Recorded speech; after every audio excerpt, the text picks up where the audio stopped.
Welcome back. Today we have a challenge.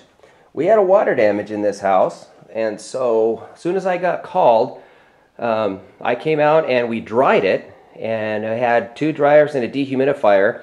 The area right here, it's an older carpet, as you can see. But what happened was this pad was just so old and it's such a heavy traffic area, under the dryer it just fell apart. So today we're going to go ahead and redo the pad. We're going to reinstall the pad, and I'm going to show you how I took apart and how I'm going to re-engage this seam. It's a little unorthodox, so I'll just let you know how we do this. So let's get started.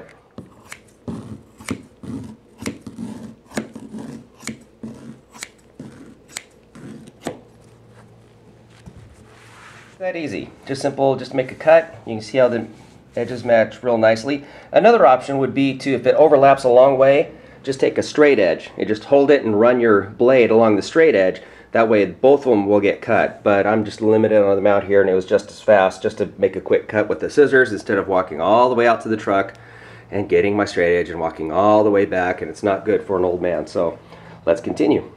Now it's time to hammer tack it. Just to get it tacked down to where you want it. Any kind of bubbles you can simply hit. Anything that doesn't look right, you can actually stretch into place, get it to where you want it, and just tack it in like that. When you replace pad, you always want to be sure to get a scraper and take out the old staples. So that's what we did here today, but one thing I forgot to tell you, make sure it's nice and smooth, swept, vacuum, nice and clean, and then go ahead and do your installation. So now let's get some duct tape on it.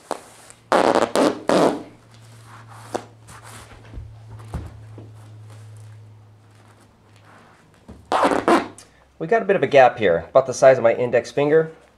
So I'm not quite comfortable with that, so I'm simply stretch it and staple it to close that gap, and then the duct tape will help with any indentations. So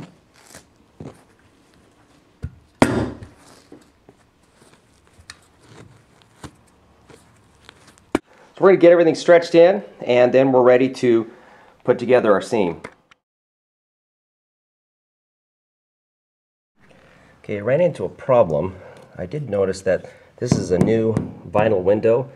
Here in Oregon, they used to have metal aluminum windows with a single pane, and so a lot of times there was a lot of sweating and condensation, which of course got onto the particle board floor. And so I let the customer know that we're experiencing some dry rot, as you can see here. I can just dig this in here. And so I gave her some ideas of maybe just putting some vinyl in here. And they said, we don't want to do that right now, just do the best you can. So I'm going to think outside the box and come up with a way to get some sort of a decent tack strip that I can stretch into. So let's see what I got on my truck. Here are the tools I'm going to use. I always keep a couple of tack strips, usually about half a dozen I'll keep on. I've got some screwdrivers. In that case, I've got a drill, and of course I've got some long screws. Those are about 2-inch screws, and some tin snips. I use that to cut the tack strip. So let's pull the old tack strip out and see if we can't drill in some new tack strip. The idea is to drill through the subfloor that's crumbling and into the floor underneath. So let's see if something like that won't work.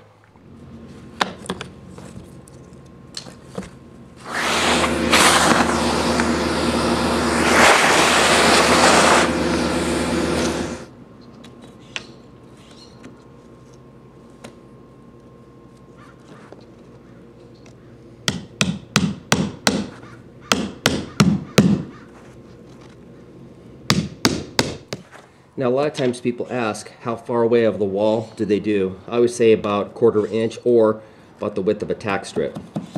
Just enough for a tack strip to fit in there. Just like that.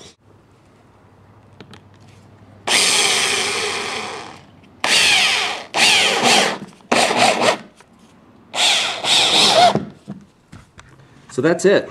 It's installed. I used the screws to get it cinched down through the dry rotted particle board. I'm going to run an extra screw right in there. That looks like it's not going anywhere, but that looks a little higher than the other. So I'm going to run another screw right there, but everything else looks like it's ready to go. So let's run that screw in and let's go ahead and get stretching. Okay, the extra screw is in. It's a little more level through here. I feel better. Now we can install, re-engage the carpet.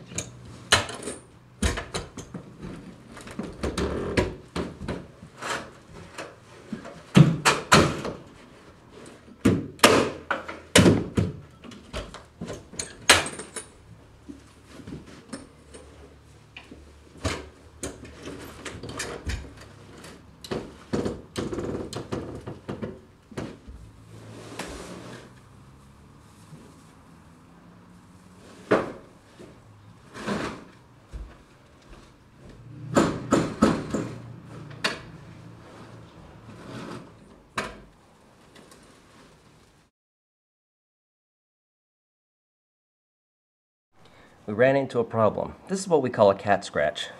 It may be a cat scratch, it may be just fibers deteriorating. But anyway, we need to fix this. And take a look. We've got quite a bit of delamination here. So what I'm going to do is I'm going to reinforce this and then go ahead and stretch it, and I'll show you how I do that. While the iron is warming up, here's what I'm going to do. I'm going to put some seam tape from here all the way through. Since this is the walkthrough area, and a lot of footfalls and a lot of people are going to be going in and out. The delamination isn't as bad, and it gets a little better as I go down, but I think I'm still going to reinforce pretty much all the way through, all the way up to the curtains. Right about there is where I'll stop.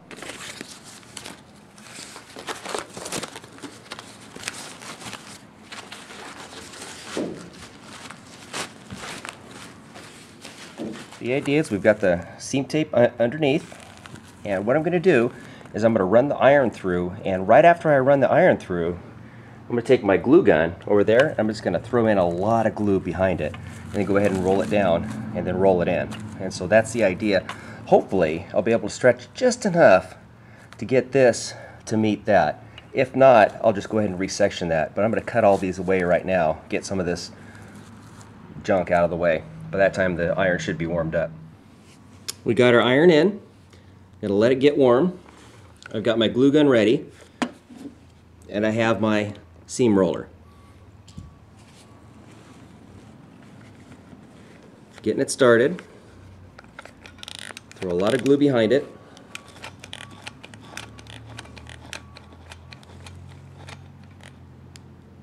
I'm gonna stop there. Rolling it down.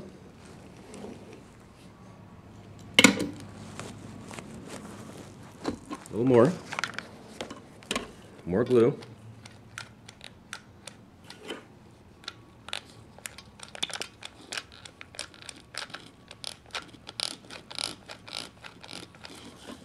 This delaminated area, I'm just throwing a lot of glue here. It's going to be stiff as a board when I'm done. Roll it in.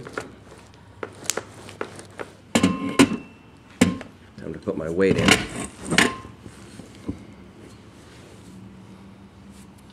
I made this by myself, and so if you check on my other videos, you'll see how I made this.